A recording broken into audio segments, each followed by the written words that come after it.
ये वैसे तो ये जग जाहिर है, सबको पता है कि आपने बीजेपी से क्यों इस्तीफा दिया था। आपने पहले भी कई बार ये बात बोली है और आम आदमी पार्टी कल ही आपने ज्वाइन कर ली, लेकिन एक बार हम आपसे जानना चाहेंगे कि क्या मुख्य वजह रही, क्यों आपने बीजेपी से इस्तीफा दिया। देखिए, 2002 से भारतीय जनता पार्टी की सदस्य थी मैं। वो 2005 में जिला पंचायत अध्यक्ष रही हूँ, 2008 का चुनाव लड़ी हूँ, 13 से लेकर 18 तक विधायक रही हूँ। और 18 में दिग्विजय सिंह के छोटे भाई से चुनाव लड़ी थी मैं। और 2 लाख का कर्जा और ज्योतिरादित्य सिंधिया जी को सीएम का चेहरा बनाया हुआ था, उसके कारण से किनारे से मतलब दिग्विजय सिंह से डायरेक्ट लड़ाई थी। और उसके बाद मैं चुनाव हारी हूँ। और उसके बाद भी मैंने लगातार मेहनत करी है। और मेहनत के बाद भी जब मैं रात दिन कार्यकर्ताओं को खड़ा किया, क्योंकि पहली बार दिग्विजय सिंह जब मुख्यमंत्री बने थे तो चाचौड़ा से विधायक थे वो, और उनका रिकॉर्ड तोड़ा मैंने। वो 27,000 से जीते थे, मैं 34,901 वोट से जीती। अब मैं इतने बड़े लोगों से लड़ाई लड़ रही हूँ और कार्यकर्ताओं को खड़ा कर रही हूँ। और उसके बाद इतनी पुरानी मैं कार्यकर्ता होने के बाद भी पैराशूट से प्रत्याशी उतारा चाचौड़ा से, ये चीजें अच्छी चीज नहीं है। पैराशूट से क्यों उतारे जब पार्टी के कार्यकर्ता ऑलरेडी पहले से है। इस चीज का मैंने वरिष्ठ नेतृत्व को बोला, लेकिन उनने मेरी बात को नजरअंदाज किया है। इसलिए आज मैं इस मुकाम पर आकर पहुंची। जी ममता जी, क्या वजह आपको लगती है, क्यों उन्होंने, मतलब हमने भी देखा है कि पहले का जो इतिहास रहा है, आपने वहां से जीत भी दर्ज की थी और लक्ष्मण सिंह से भी जब आप हारी थी तो काफी मतों का अंतर भी कम था। आपको क्या वजह तो मैं लगती है? देखो, 9,700 वोट से मैं चुनाव हारी हूँ। और वो भी स्वयं एक मतलब पुराने जो सीएम, एक सीएम लड़ रहे चुनाव, उनसे मैं लड़ रही हूँ। वो ये तो है नहीं 40-50 हजार वोटों से चुनाव हारी हूँ।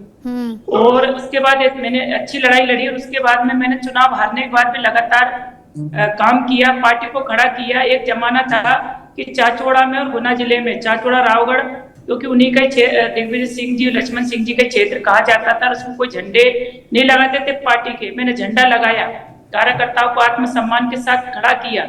उसके बाद भी मेरे पैराशूट से प्रत्याशी उतारा, जो 4-5 महीने पहले आई है। और एक आईआरएस से उनके हस्बैंड दिल्ली में, उनकी पत्नी है, वो क्यों पैराशूट से उतारा, क्यों उन्होंने हवाई जहाज से सदस्यता दी। और आपने देखा उसके बाद भी फिर भी मैंने पिछले महीने 17 तारीख को सूची आई थी 39 लोगों की। 1 महीना मैंने इंतजार किया।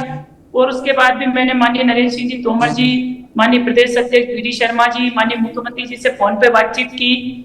उसके बाद भी उन्होंने मेरी बात पर कोई विचार नहीं किया। मैंने कहा पुनर्विचार करो या कोई पार्टी के पुराने कार्यकर्ताओं को दे दो टिकट, लेकिन उन्होंने मेरी बात को कोई नजरअंदाज करते रहे। और प्रत्याशी के द्वारा जो चाचौड़ा विधानसभा में जो जन आशीर्वाद यात्रा 17 तारीख को आई थी, अभी 17 तारीख को, उसमें ना तो मेरे कोई होर्डिंग लगाए, ना बैनर लगाए, ना मुझे बुलाया गया। और मैंने जब वहां के लोगों से पूछवाया, पूछा तो बोले मंडल अध्यक्षों से, तो बोले भाजपा के जिला अध्यक्ष ने मना किया कि इनको पार्टी की कोई बैठक में मत बुलाओ, वो ना यात्रा में बुलाओ। आखिर में ऐसा कौन सा कसूर कर दिया भाई? मैंने पार्टी को खड़ा किया, चाचौड़ा में पार्टी को, कार्यकर्ताओं को आत्मसम्मान के साथ खड़ा रखा। अब पैराशूट से प्रत्याशी उतार दिया तो भैया पैराशूट से मतदाता आप ले आइए। जब आप पैराशूट से कार्यकर्ता, वरिष्ठ कार्यकर्ताओं को ले आइए। जब पैराशूट ही चल रहा तो फिर यही सही है। इसलिए मैंने ये कदम उठाया है। जी ममता जी, मतलब आपको प्रियंका मीणा से समस्या है, आपको इस बात से समस्या नहीं कि आपका भी तो टिकट कटा है? देखिए, मेरे को पैराशूट प्रत्याशी से समस्या थी। मैंने ये भी कहा था कि मेरे को टिकट नहीं दे रहे, आप पुराने कोई कार्यकर्ता को दो, तन मन धन लगा के मैं उसके लिए काम करूंगी। मैंने लेटर भी लिखा था पुराने कार्यकर्ता जिनकी 4-4 पीढ़ियां खप गई है। ऐसे लोगों का नंबर कब लगेगा? मेरे को नए प्रत्याशी का मेरा विरोध है। नए प्रत्याशी बनाए जाने के बाद में नए प्रत्याशी ने आज तक मुझसे संपर्क भी नहीं किया। उस समय तक भाई मैं 19 तारीख को मैंने इस्तीफा दिया, 19 तारीख तक कोई मुझसे संपर्क नहीं किया। और न ही मेरे को होर्डिंग बैनरों में कहीं फोटो है, कुछ नहीं, ना मुझे बुलाया जा रहा है, ना पार्टी के कार्यक्रम में बुलाया जा रहा है। ऐसे अपमान के साथ में मैं कैसे रहूं? मैंने बड़े दुख के साथ पूरे पार्टी से पदों से इस्तीफा देकर, और क्योंकि मैंने मेरी माँ के बाद मैंने भारतीय जनता पार्टी को दर्जा दिया था, लेकिन मैं तो एक सच्ची बेटी बनकर मैंने काम किया। और भाजपा में क्योंकि भाजपा में जो लोग हैं उन लोगों ने इस बेटी का सम्मान नहीं किया, जो वरिष्ठ नेतृत्व है। और मैं जब जा रही थी मुझे किसी ने रोका नहीं, ना ही मुझे किसी ने टेलीफोन किया।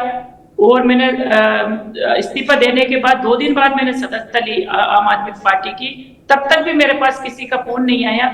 ये मेरे लिए सबसे बड़ा, इतना समय मैंने अपने जिंदगी का आधा समय मैंने पार्टी में खपा दिया, लेकिन पार्टी ने मेरी कदर नहीं करी, जाते हुए को भी मुझे रोका नहीं।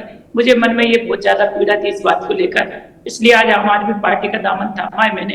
अब आम आदमी पार्टी के माध्यम से पूरे मध्य प्रदेश में आवश्यकता है, क्योंकि आम आदमी पार्टी एक बड़े रूप में उभर के आने वाली पार्टी है।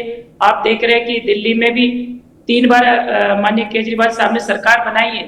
एक स्वास्थ्य और शिक्षा की ओर जो वो ध्यान दे रहे हैं, बिजली की ओर ध्यान दे रहे हैं, वो मध्य प्रदेश में सबसे ज्यादा आवश्यकता है। स्वास्थ्य, शिक्षा और बिजली, ये मध्य प्रदेश में ज्यादा आवश्यकता है। इसके लिए आज आम आदमी पार्टी अब नीचे तक जाएगी। जी,